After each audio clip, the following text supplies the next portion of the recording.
వంచండి,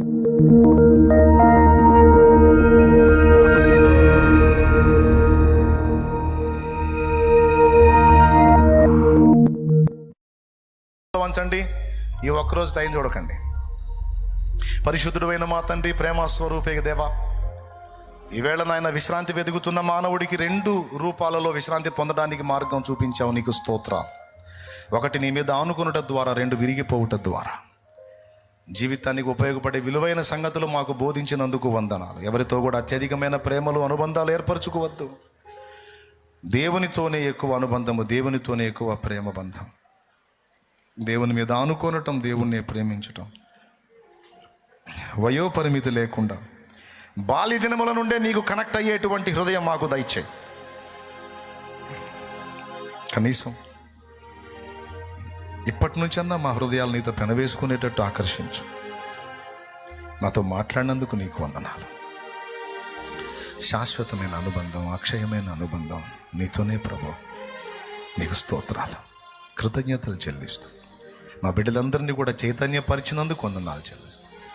అహానికి పోయి, పంతానికి పోయి కొంతమంది ఆత్మహత్యలు చేసుకుంటే, పిల్లల ప్రేమ దక్కలేదు, భర్త ప్రేమ దక్కలేదు, భార్య ప్రేమ దక్కలేదు, నన్ను మోసగించారు, నేను వంచనకు గురయ్యానని కొంతమంది చచ్చిపోతే, పరువు పోయింది, ఇల్లు పోయింది, ఆస్తి పోయింది, ప్రతిష్ట పోయిందని కొంతమంది చచ్చిపోతే, ఇలా ఎంతోమంది ఎన్నో కారణాలను బట్టి ప్రాణాలు తీసుకుంటున్నారు. నేను ఎరిగిన పిల్లలు ఎవరు ఆ గతి పట్టకూడదు. ఎవరున్నా లేకపోయినా, ఏమున్నా లేకపోయినా, నా దేవుడు ఒక్కడున్నాడు. నా యేసయ్య చాలు నాకు, నా యేసు చాలు. అందరూ వదిలిన ఆయన వదలడు. నాకు చేయాల్సిన న్యాయం నా యేసయ్య చేస్తాడని దేవా, నిన్ను పెనవేసుకునే హృదయం మాకందరికీ దయచేయమని, నీ మీద ఆనుకునే హృదయం మా అందరికీ దయచేయమని యేసు నామములో. ఇక్కడ ఉన్న బిడ్డలు ఎవరు ఏ శ్రమలో, బాధలో, వేదనలో, శోధనలో, కష్టాల్లో, కన్నీళ్లలో, రోగాలలో, అప్పుల్లో, ఆర్థిక ఇబ్బందుల్లో నలిగిపోయి ఉన్నారో, చితికిపోయి ఉన్నారో, యేసు నామములో వారికి విడుదల, గొప్ప సమాధానం, గొప్ప ఆదరణ దయచేయి. ఎవరెవరు బరువులు మోస్తున్నారో ఆ బరువులు నీ ముందు దించుకుందురుగాక. ఎవరు చింతలు మోస్తున్నారో ఆ చింతలన్నీ నీ ముందు దించుకుందురుగాక. ఓ నీతోనే పెనవేసుకుందురుగాక. ఓ నీ ద్వారానే జయముందుదురుగాక, విశ్రాంతి పొందుదురుగాక, నెమ్మది పొందుదురుగాక, సంతోషాన్ని పొందుదురుగాక, స్వస్థత పొందుదురుగాక. యేసు నామములో ప్రార్థించి పొంది ఉన్నాం తండ్రి. పరలోకమందున్న మా తండ్రి, నీ నామం పరిశుద్ధపరచబడునుగాక, నీ రాజ్యం మాకు వచ్చుగాక, నీ చిత్తం పరలోకము నెరవేర్చున్నట్లు భూమి యందును నెరవేరునుగాక. మాకు కావలసిన అనుదిన ఆహారం నేడు మాకు దయచేయి.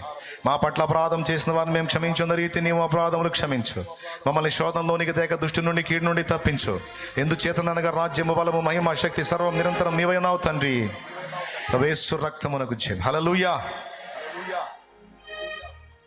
మన తండ్రి అయిన దేవుని ప్రేమ, ఆయన ప్రియ కుమారుడు, మనందరి ప్రాణ ప్రియుడైన యేసయ్య శాశ్వత నిత్య కృప, పరిశుద్ధాత్మతోడి మనోహర దివ్య సహవాసం, సమాధానం సమకూడిన మనకు సకల పరిశుద్ధులకు సార్వత్రిక సంగమంతటికి సదా తోడే నిత్యత్వంలో చేరు పర్యంతమల నడిపించునుగాక.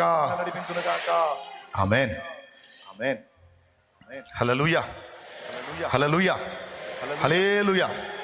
బిడ్డల విశ్వాసంతో తెచ్చిన నూనె నీ శక్తితో నింపి వినియోగించి ప్రార్థించుట ద్వారా స్వస్థత చేకూర్చమని. వెళుచున్న మార్గంలో బిడ్డలకు తోడై ఉండు. మళ్ళా ఆదివారానికి నాయన నీ బిడ్డలు కలుసుకుంటారు ఎక్కువ మంది. నీ బిడ్డలు తిరిగి వచ్చేంత వరకు నీ కృపా కాపుదల్లో భద్రపరచు.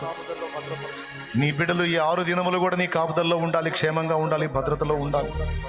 గొప్ప కార్యాలు వారి జీవితంలో జరగాలి. సాక్ష్యాలతో వచ్చి నిన్ను మయంపరచాలి. కృంగిన వారిని లేవనెత్తాలి, బలహీనులకు బలాభివృద్ధి కలిగించాలి. నీ బిడ్డల్ని ఇతరులను ఆదరించే వారిగా తయారు చేయమని యేసు నామములో వేడుచున్నాం తండ్రి. ఆమేన్.